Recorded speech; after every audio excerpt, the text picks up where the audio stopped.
Mimi naitwa Rukia Muhamedi, ni mwelimishaji jamii katika mambo ya afya.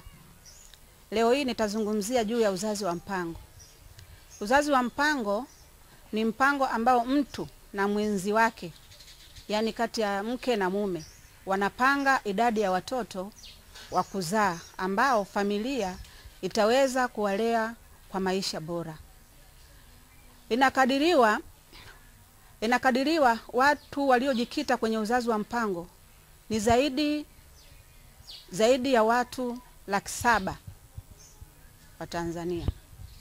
Usipotumia uzazi wa mpango, kutotumia uzazi wa mpango kunasababisha mali chache zilizokuwepo zinatoweka kwa wingi, ambacho kinaweza kusababisha watoto wa mtaani, elimu duni, afya mbaya, lishe mbovu.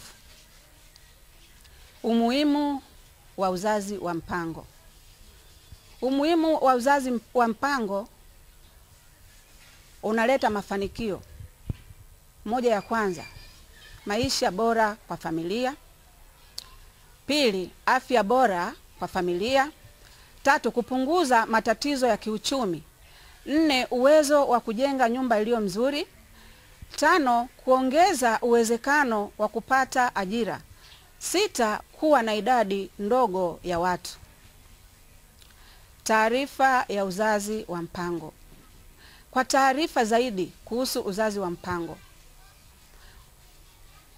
na njia za kutumia, unashauriwa utembelee kituo cha afya kilicho karibu ili uweze kupata ushauri zaidi. Asanteni sana. Kwa leo nitaishia hapo. Kwa wewe ambao umenisikiliza siku ya leo, baba, mama, na kushauri uende kwenye kituo kilicho karibu ili ukajiunge na uzazi wa mpango ili uweze kupata familia iliyo bora. Nashukuru.